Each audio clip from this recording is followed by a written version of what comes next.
Small towns. Big secrets. We follow the evidence, not the rumors. Crime Key Secrets. Find the key. Unlock the truth.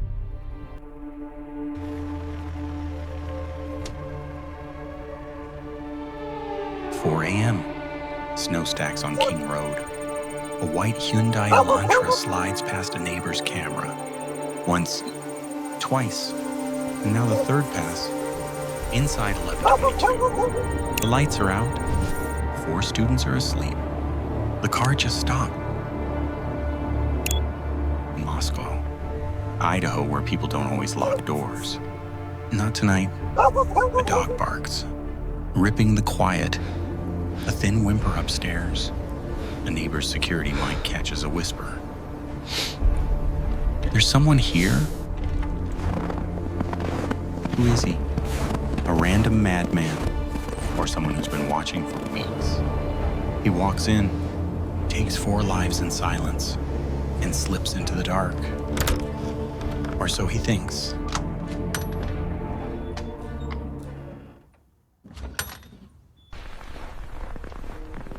They're friends. Roommates. Last night they're laughing in the kitchen, placing a late night order, texting about getting up early.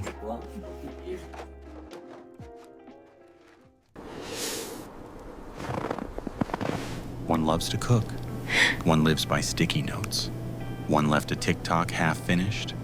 One always pulls the blanket up during movies. We don't need resumes.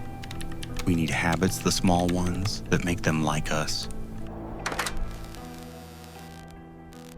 They locked up, lights off, heat on, expecting to sleep through till morning. Morning didn't arrive the way it should.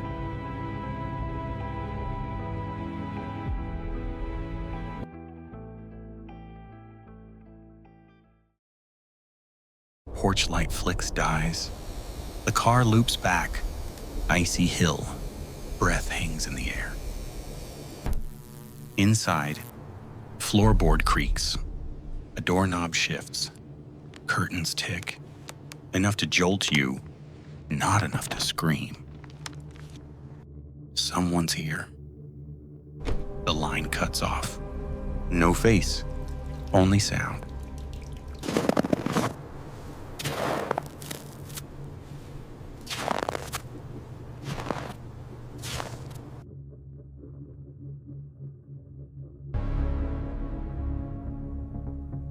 Roll the clock back a little and 3:30 a.m.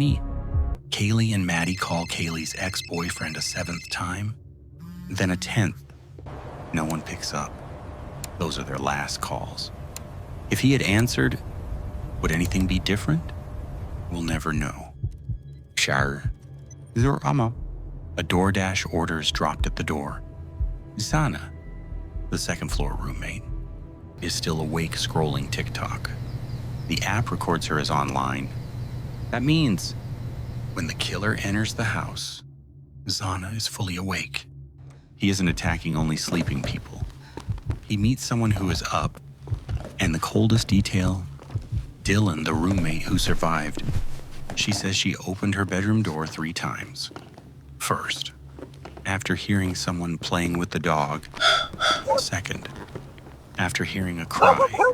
The third time she saw him, a dark figure in a mask covering the nose and mouth.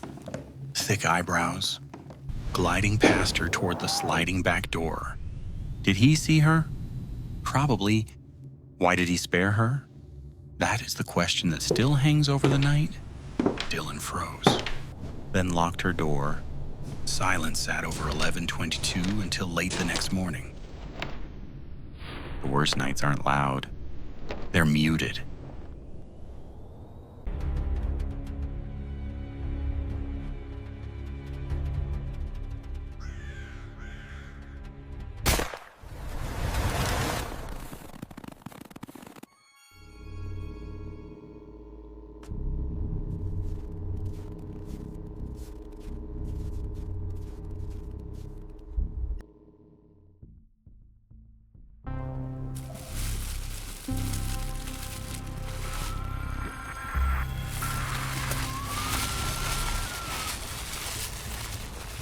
Next morning, tape goes up. Engines idle. The town freezes. One question. Who? Clues come from what everyone has. Doorbell cams, shop cams, streetlights bouncing glow off a hood. Frame by frame, a white Elantra loops the block in a way normal people don't. Then the ordinary slips, rolling the trash out before dawn, lingering at odd corners, changing routes for no reason. Little mistakes build a picture. You can turn your phone off. The car's routine is too consistent. When time anchors line up, suspicion turns reasonable. The hunt in the dark has a shape.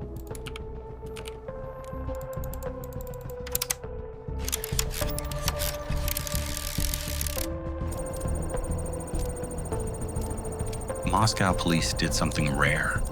Asked the internet for help. Chaos followed. Thousands of online detectives on TikTok and Reddit started falsely accusing innocent people. The ex-boyfriend, the delivery driver, the weird neighbor. Police fought on two fronts. Find the real suspect and stamp out rumors. Meanwhile, the real clue sat buried in the data.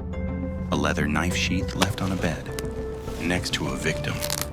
On the tiny snap, they found something the eye can't. Single-source DNA. They didn't know whose. The criminal database came up empty. He'd never been booked before. Stalemate? Not quite. They used genetic genealogy, building a family tree from distant relatives. That tree marched across the country, from Idaho to Pennsylvania, to the curb outside an academic family's home, where a father dropped trash at midnight with rubber gloves. The target is open. We need to intercept now.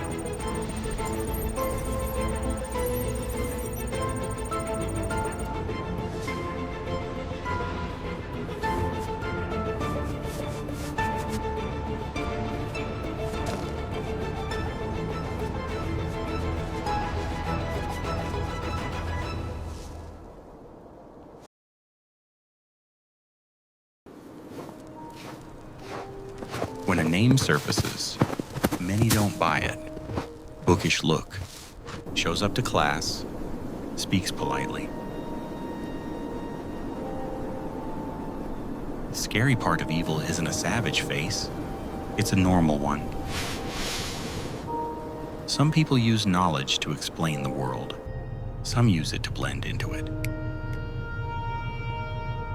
We don't conclude here, but at 4 a.m., Carr and repeated habits will shadow this story to the end. Bryan Kohberger wasn't a street thug. He was a PhD student in criminology. He posted a survey on Reddit asking offenders how they feel before, during, and after a crime. Was he trying to understand evil or to practice it? He applied to intern with Pullman Police. In his essay, he said he wanted to help small departments collect and analyze high-tech data. Irony followed. The same high-tech data cell tower records he thought he understood pointed back at him. His phone powered down around the time of the murders, then powered up as he drove away. Yet the digital void he imagined as a shield became the clearest sign he was hiding.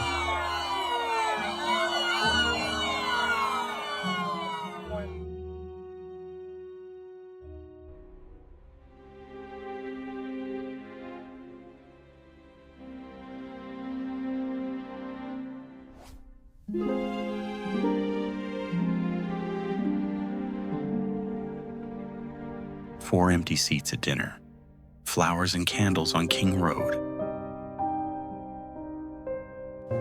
The town learns to lock doors, look twice, and ask a neighbor, notice anything weird last night? The lesson isn't fear. It's attention to odd rhythms. Sometimes, an extra 3 seconds from a neighbor saves a street. For those we lost. For those still here. Tell it straight. Stay sharp. Don't forget,